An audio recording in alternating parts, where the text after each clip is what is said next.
سے ایک سوال پوچھتا ہوں۔ 1980 کی دہائی میں سوویت یونین نے افغانستان پہ قبضہ کر لیا اور وہاں پہ جنگ شروع ہو گئی، جس کے نتیجے میں 32 لاکھ مہاجرین پاکستان آئے اور پاکستانی کیمپوں سے لوگ جا کے وہ جہاد میں حصہ لیتے تھے اور واپس آتے تھے، اور ان کے ساتھ اپنا ہارڈ ویئر ہوتا تھا، سٹنگر میزل بھی ہوتے تھے، بلو پائپ میزل بھی ہوتے تھے، سب کچھ ہوتا تھا۔ لیکن اس ساری جنگ کا پاکستان کے قبائلی علاقوں پہ کوئی اثر نہیں پڑا۔ وہاں زندگی نارمل تھی، معمول کے مطابق تھی۔ وہاں کوئی طالبان نہیں تھی، کوئی ملیٹنسی نہیں تھی، کوئی انسرجنسی نہیں تھی، کوئی خود کش بمبار نہیں تھے۔ یہ کیوں؟ یہ اپنا نظام چل رہا تھا، اپنا نظام چل رہا تھا، لوگ اپنے اپنے کام کرتے تھے، افغانستان میں جنگ جاری تھی، لیکن یہاں پہ کوئی لا اینڈ آرڈر کی، کوئی سیکیورٹی کی کوئی سچویشن نہیں تھی، کوئی ملیٹنسی نہیں تھی، کوئی انسرجنسی نہیں تھی۔ اس وقت کیوں ایسا ہوا؟ اس پہ آپ کو غور کرنا ہے۔ آج کیوں ایسے ہوا؟ دہشت گردی کیوں شروع ہوئی؟ اس لیے کہ ایک ملٹری رول، ایک فوجی آمر نے اپنے ملک کو اس جنگ میں گھسیڑ دیا اور اپنے اڈے اس ملک کے حوالے کیے، شمسی کے علاوہ حیدرآباد اور باقی دوسرے اڈے، اور ان اڈوں سے ہزاروں کی تعداد میں امریکن سارٹیز جا کے ایک فرینڈلی، ایک برادر دوست ملک کو تباہ کر دیا، پاکستانی اڈوں سے اڑ کے، اور 650 لوگوں کو حوالے کیا، اور اپنی کتاب میں لکھا کہ میں نے لوگوں کو تو حوالے کیا ہے، لیکن میں نے ان کے بدلے میں ڈالر لیے ہیں۔ اس سے اتنی بےغیرتی اور بے شرمی کی بات کوئی ہو سکتی ہے کہ ایک ملک کا سربراہ یہ کہے کہ میں نے تو لوگوں کو حوالے کیا ان کے، لیکن میں تو ڈالر لیے اس کے بدلے، ویسے تو میں نے حوالے نہیں کیا۔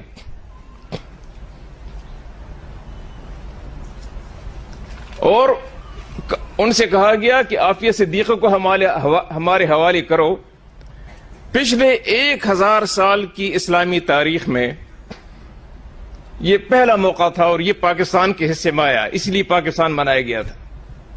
پچھلے 1000 سال کی اسلامی تاریخ میں یہ کبھی نہیں ہوا کہ کسی اسلامی ملک نے اپنی ایک بچی کو غیر مسلموں کے حوالے کر دیا ہو تاکہ ان کو ریپ بھی کرتے رہیں اور ان کو پھر 80 سال کی سزا بھی دے۔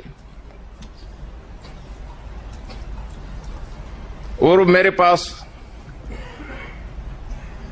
آدمی آیا کہ بگرام ایئرپورٹ پہ میری ڈیوٹی ہے،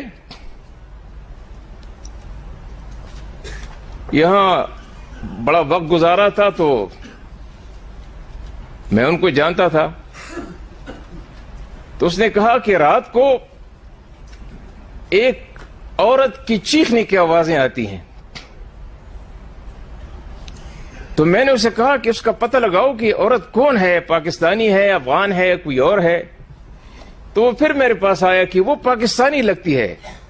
تو میں نے کہا کہ، تو اس نے مجھے کہا، اور یہ کہتے ہوئے بھی شرم آتی ہے، کہ رات کو امریکن سپاہی اس عورت کے ساتھ بدکاری کرتے ہیں اور وہ چیختی رہتی ہے۔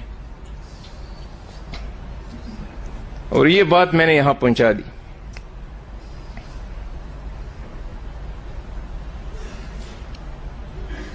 سفارتکاروں کو تحفظ ہوتا ہے،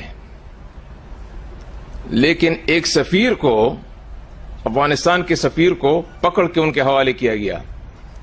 اپنی کتاب میں ملا عبدالسلام ضعیف لکھتے ہیں کہ مجھے جو حوالے کیا گیا وہ چیز تو ایک تو دردناک کہانی ہے، لیکن وہ لکھتے ہیں کہ جو سب سے کرب اور اذیت والا لمحہ تھا میری زندگی کا، وہ لمحہ تھا کہ پشاور کے ہوائی اڈے پہ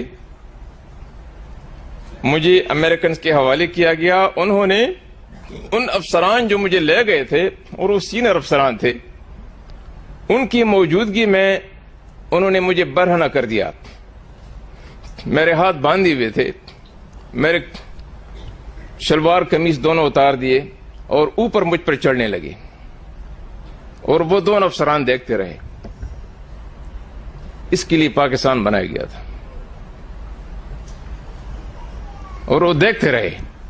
ان میں اتنی ہمت نہیں تھی کہ ان کو اتنا کہیں کہ بھائی آپ اس آدمی کو پھانسی دیتے ہو, جو کچھ دیتے ہو, ہیلی کاپٹر میں بٹھاؤ پھر.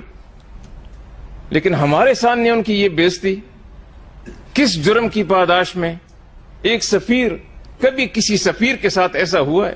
کبھی کسی ملک نے ایک سفیر کو کسی دوسرے ملک کے حوالے کیا ہے تاکہ ان سے شرمناک سلوک کیا جائے؟ کس ریاست پہ فخر کریں گے؟ میں کوٹ نہیں کرنا چاہتا, لیکن مائن کیمپ میں میری جدوجہد, مائن کیمپ ہٹلر کی سوانح عمری ہے, جو خود ایک بڑا ظالم انسان تھا, لیکن یہ کتاب اس نے جیل میں لکھی 1922-23 میں. اس نے ایک بات لکھی ہے, اس نے لکھا ہے کہ ذلت کے ماحول میں غیرت کے متلاشی پیدا نہیں ہو سکتے.